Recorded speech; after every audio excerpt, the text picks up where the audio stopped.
दानिया शाह का आमिर लियाकत के साथ बहुत एक केस था। 100% सच्चाई है, इसके जो पीछे है उनके बारे में मैं नहीं बता सकता, वो मेरी जान का थोड़ा खतरा है। ऐसी ऐसी आवाजें निकाल लेता हूँ जो पूरे पाकिस्तान में नहीं है। मंथली जो आते थे 5 से 6 लाख में मंगवा लेता था मंथली का। हाँ जी भाई, बड़ा बीमार हूँ यार, मदद करो। पैदा होने के बाद 18 साल बाद मुझे पता चला कि ये खूबी मेरे अंदर है। मैंने हाजी जो रोजा रखते थे उनको फंसाया, 50-50 हज़ार, 1.5 लाख, 2-2 लाख महीना निकालता था। अल्हम्दुलिल्लाह। भैया जी, मैडम साहबा हमका इंटरव्यू ले रही है, इसका मतलब है कि हम फेमस हो गया हूँ। ब्लडी फूल, मेरा पुत्र बड़ी बीमार है। फर्स्ट वॉइस मैंने सन 2017 में कोशिश की। अस्सलाम वालेकुम नाज़रीन, ST न्यूज़ के साथ मैं हूँ आपकी मेज़बान फ़िज़ा हुसैन। आज मैं आपको मिलवाने लगी हूँ हकीम लोहा पार्ट के मैनेजर से। वो बहुत ही ज़्यादा टैलेंटेड इंसान है, मुख्तलिफ लहजे निकाल सकते हैं, मुख्तलिफ ज़बानें बोलते हैं। कभी लड़की बन जाते हैं, कभी कोई एक्टर बन जाते हैं, कभी एंकर बन जाते हैं। आइए उनसे सुनते हैं उनकी ये ज़बानें, ये लहजे। अस्सलाम वालेकुम। वालेकुम सलाम। कैसे हैं सर आप? अल्लाह का बहुत एहसान है, आप बताएं। अल्हम्दुलिल्लाह। सर, आपने बहुत ही ज़्यादा टैलेंटेड है, मुख्तलिफ लोगों की आवाज़ें निकालते हैं, अक्सर लड़की बनकर भी लोगों के साथ प्रैंक करते हैं। तो आपको कब ऐसा लगा कि ये टैलेंटेड मुझ में है, मैं लड़की बनकर बात कर सकता हूँ? जी, जब मैं पैदा होने के बाद 18 साल बाद मुझे पता चला कि ये खूबी मेरे अंदर है, तो फिर मैंने खूब मेहनत की। मेहनत करने के बाद फिर मैं ऐसी ऐसी आवाज़ें निकाल लेता हूँ जो पूरे पाकिस्तान में नहीं है। वो कौन सा लम्हा था, ये वाक़या था कि आपको लगा कि हाँ मैं अब इसको आगे कंटिन्यू करूँगा? जी, मैं उस टाइम मज़दूरी करता था, तो मज़दूरी के दौरान जो है ना लॉकडाउन लग गया। लॉकडाउन में मैं भूखा मर रहा था, कोई कारोबार नहीं था। तो मैं अक्सर देखता था कि लड़कियां लोड मंगवाती हैं, तो मैंने भी ये काम शुरू कर दिया। जब मैंने काम शुरू किया मुझे लाखों का प्रॉफिट मिला। मैंने हाजी जो रोज़ा रखते थे उनको फंसाया, 50-50 हज़ार, 1.5 लाख, 2-2 लाख महीना निकालता था। अल्हम्दुलिल्लाह। मैं 5 स्टार होटलों पे खाना भी खाता था, मेरी ज़िंदगी भी चेंज हो गई। फिर उसके साथ साथ एक आवाज़ के साथ साथ मैंने फिर 8-10 आवाज़ें जो है प्रैक्टिकल जो है उनको अपने अंदर जो है ना शामिल कर लिया। ये 8-10 आवाज़ें कौन कौन सी आवाज़ें थी? फर्स्ट आवाज़ है अमरीश पुरी की, जो मुझे बहुत अच्छी लगती है। दूसरी है इमरान खान की, वो भी मैं थोड़ा गुजारा कर लेता हूँ। फिर उसके बाद फुप्पो सकीना की है, और एक फ़ीमेल की है, और एक न्यूज़ एंकर जो कहते हैं जैसे बर वक्त ऐप से हम लोन लेते हैं, या फिर वो जो वफ़ के आते हैं मशहूरी में कहते हैं कि जी हाँ जोंग लाया आपके लिए ज़बरदस्त इंटरनेट ऑफर, अब यहाँ भी पाएँ 4GB डाटा बिल्कुल मुफ्त। हम आपका स्वागत करते हैं, लंदन की फ़्लाइट रेडी है, अपने सामान की हिफाजत खुद करें, पठानों से नस्वार लेके मत खाएं। धन्यवाद। बहुत ज़बरदस्त। आपने कहा कि लड़कियों की आवाज़ निकालते जिससे आप बहुत ही ज़्यादा मशहूर हुए, तो सबसे पहले हमारे नाजरीन को लड़की की आवाज़ निकाल कर दिखाएँ। अस्सलाम वालेकुम, बर वक्त ऐप से बात कर रही हूँ, राबिया नाम जी। सर फरमाएं मैं आपकी क्या खिदमत कर सकती हूँ? बस मैं इतना बोलती हूँ तो आगे वाला बंदा परेशान हो जाता है। आपने अब तक सबसे बड़ी रकम कितनी निकलवाई? जी मैडम, मैंने तकरीबन मेरे मंथली जो आते थे 5 से 6 लाख में मंगवा लेता था मंथली का, एक बंदे से। उनको पहले मैं अपनी जाल में फंसाता था, उसके बाद मैं आंटी भी बन जाता था, अबू भी बन जाता था, हैदर भी बन जाता था। हैदर कैसे बनता था? हाँ जी भाई, बड़ा बीमार हूँ यार, मदद करो। तो पूरी फैमिली अपने अंदर शामिल करके ऐसा स्कैम किया जो पूरे पाकिस्तान में कोई नहीं कर सकता। यानी आप प्रॉपर हनी ट्रैप करते थे मर्दों को?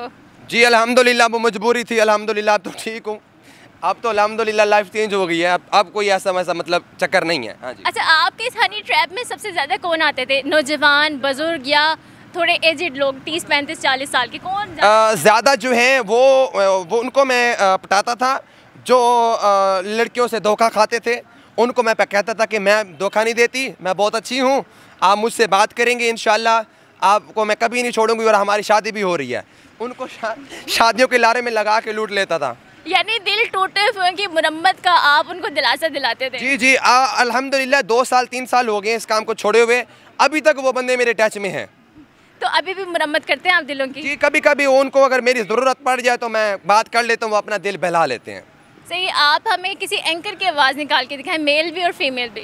जी, मैं आपको अमरीश पुरी की आवाज़ सुनाऊंगा, जो बहुत ज़्यादा मेरी जो फेवरेट है, वो आप सुनेंगे इंशाल्लाह, आपको मज़ा आएगा।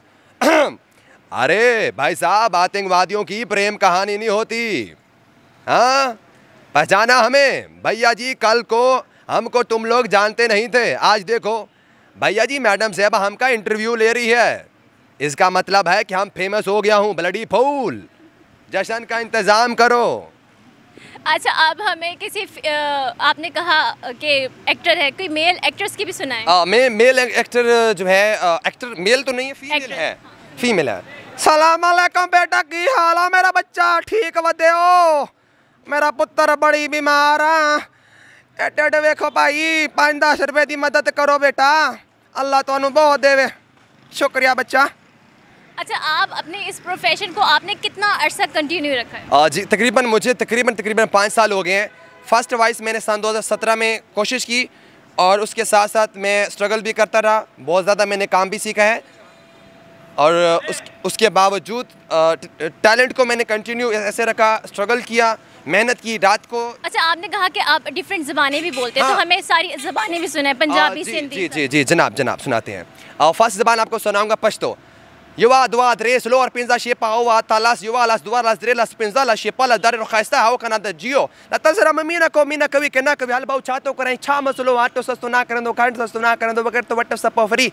आप गालियां तो नहीं दे रहे? नहीं गालियां नहीं है, वो खुद ही कमेंट में बताएंगे आपको। और अरबी हाजा के हाल सदीक, उसके अलावा मैं नहीं बोल सकता, वो थोड़ा डेंजरस लैंग्वेज है। और उसके अलावा मुझे कौन सी आती है मुझे भूल गई है क्योंकि मैं रात से जागा हूं। अच्छा, आपने कहा कि आप जैसे लोहा पार्ट के मैनेजर हैं, तो क्या आपने अपने बॉस को लड़की बनके हनी ट्रैप का शिकार किया, उनसे कभी पैसे लिए? नहीं, बॉस से पैसे नहीं लेते हैं। बॉस को मैं बोलता हूँ बॉस एक गकड़ी था पाचा इमें सीने ला लेने चा, उस तो बाद पैसे दे देंगे, जरूरत क्या नहीं लुटन दो को। हाँ, मोहब्बत वाला इंसान है। अच्छा, इससे हटके अगर हम आपसे 1-2 क्वेश्चन करते हैं, जैसे दानिया शाह के बारे में हम बात करते हैं, चले सके। अब दानिया शाह के साथ हमें नॉर्मली एक लड़का नजर आता है, वीडियो में बहुत ही ज़्यादा वायरल है, हाथों में हाथ होते हैं, बहुत मेकअप और बहुत अच्छी शूटिंग होती है, उनके बहुत क्लोज होते हैं। तो ये सब क्या है, मतलब वो कौन है और ये सिलसिला क्या है? जी, वो शहजेब साहब हैं, ठीक है। वो बेचारे को एक प्रमोशन के लिए लड़की चाहिए थी, उन्होंने दानिया शाह साहब को पैसे दिए और उसके बाद उन्होंने कहा कि आप हमारे सैलून को प्रमोट करो। प्रमोट करने के बहाने में और बेचारा सिर पकड़ के आप बैठा हुआ है, रो रहा है क्योंकि लुआ पार्ट साहब ने कुछ ज़्यादा उनको जो है ना उनकी धुलाई कर दी। आप उनके पास जवाब नहीं है। ये जस्ट एक कंटेंट था, लोग जो वर्गल समझ रहे हैं वो वर्गल कुछ भी नहीं है। दानिया शाह साहब हमारी भाभी है, भाभी रहेगी इंशाल्लाह। ये टिकटॉक फील्ड है, इस टिकटॉक फील्ड में सब कुछ चलता रहता है। जी, यानी ये जितना कुछ हो रहा है उनकी अपनी परमिशन की वजह से? जी परमिशन वो जस्ट प्रमोशन के लिए, जस्ट सैलून को आगे बढ़ाने के लिए, बिजनेस को आगे बढ़ाने के लिए ये सब कुछ किया है। ये एक नॉर्मल है ब्रदर। आप लोग जो है ना जितना भी हो, अगर आप आगे जाना चाहते हो तो इन चीज़ों को इग्नोर करो, इग्नोर नहीं करोगे। अच्छा, जो दानिया शाह है वो हकीम लोहा पार्ट की कितनी लाडली हैं? जैसे आमिर लियाकत की तो हमने देखा वो बहुत ही ज़्यादा लाडली थी, तो इनकी कितनी लाडली हैं? जी, इतनी लाडली हैं कि अगर वो नाराज़ हो जाएँ या परेशान हो जाएँ या हमारे बॉस से थोड़ा सा भी नाराज़ हो जाए तो हमारे बॉस ऐसा करते हैं, अपने दवाखाने को छोड़ कर भाग पड़ते हैं लोधरे कि हमने जाना है अपने मुलेर के पास, उसको मना के आना है बस।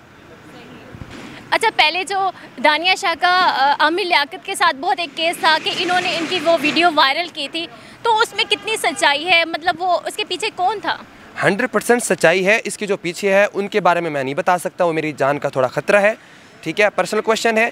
बट जो वो केस था वो इंशाल्लाह बहुत जल्द क्लोज़ होने वाला है और वलीमा भी होगा और धूमधाम से जो है हम फिर आएंगे न्यू रूप से, न्यू सिरे से। दानिया शाह साहबा और हमारे बॉस न्यू सिरे से एक प्लेटफॉर्म पे काम करेंगे और दुनिया देखेगी। अच्छा, हकीम शहजाद लोहा पार्ट हैं, क्या वो इनके बाद भी किसी से शादी करने का इरादा रखते हैं या यहीं तक ही? जी है, शेख मेरा है दुबई की कहते हैं शेख मेरा को। एक लड़का था, एक लड़की के बाद में बात करता था, कहता था कि मैं शेख मेरा बात कर रही हूँ। उन्होंने पैसे भी लिए हमारे बॉस से, ठीक है, कितने?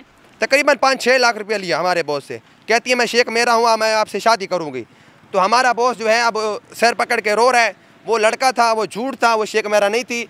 अब उनकी जो है ना 4थी शादी जो होने वाली है इंशाल्लाह। बाहर के मुल्क दुबई में जाने वाले हैं। कोई अंग्रेज कितने अरसे तक? कुछ चिट्टी छुए लब सी तक कर ले सी, मसला कोई नहीं बहुत जल्द इंशाल्लाह। हाँ जी। अच्छा, जो वो शेखा मायरा से शादी करना चाहते हैं वो तो खुद एक प्रिंसेस हैं, इनको उन्होंने इतना ज़्यादा दानिया शाह को इतना हक महर दिया, तो उनको क्या क्या देने का इरादा है? देखिए, इरादा तो वो खुद ही समझते हैं इस चीज़ को, हम तो उनके पर्सनल क्वेश्चन में नहीं जाते। उनके बाद जो है वो अपने लिमिट के मुताबिक देंगे, क्योंकि हमारी तो एक भी नहीं हुई, हमें इन चीज़ों का एक्सपीरियंस नहीं है। उनकी इतनी ज़्यादा शादियां हैं तो आपकी अभी तक क्यों नहीं किया? आपने उनको नहीं कहा कि आपकी इतनी है, मैं भी आपका मैनेजर हूँ, मेरी भी करवा दें? जनाब, बात यह है कि शादी करने के लिए अक्ल होना चाहिए, दिमाग होना चाहिए, जो मेरे पास नहीं है। क्योंकि ना मेरे पास टाइम है ना फुर्सत है। अल्हम्दुलिल्लाह बाकी सब कुछ है। मुझे प्यार है अपने माँ बाप से, मैं हमेशा उनकी खिदमत करना चाहता हूँ। जब उनका साया मेरे सर से उतर जाएगा मैं फिर सोचूंगा कि मुझे भी मैरिड होना चाहिए कि नहीं। फ्यूचर के बारे में आपके क्या क्या प्लान्स हैं? जी, मेरे फ्यूचर के प्लान ये हैं, हमेशा माँ बाप की फरमाबरदारी करनी, और जब तक माँ बाप ज़िंदा हैं उनके कदमों में रहना, उनके सायों में रहना। और ये लोहा पार्ट साहब हैं, इनसे मैं अल्हम्दुलिल्लाह मुखलिस हूँ। मुझे ऑल वर्ल्ड से जो है ऑफ़रें आ रही हैं कि आप हमारे पास आएँ, हमारे स्टूडियो में काम करें, हमारे चैनल पे काम करें, हमारे मैनेजर बन जाएँ, फ़लाँ फ़लाँ फ़लाँ। लेकिन आप लोग मुझे ख़रीद नहीं सकते हो। मेरे दिल में लुआ है, लुआ रहेगा। लुआ पार्ट एक नाम नहीं, ब्रांड है। लुआ पार्ट जिंदाबाद पाइंदाबाद। तो जी, ये हमारे साथ थे लोहा पार्ट के मैनेजर, जिन्होंने बहुत ही इंटरेस्टिंग बातें की और इन्होंने अपना टैलेंट हमें दिखाया। तो अपनी होस्ट फ़िज़ा हुसैन को इजाज़त दीजिए। अल्लाह हाफ़िज़।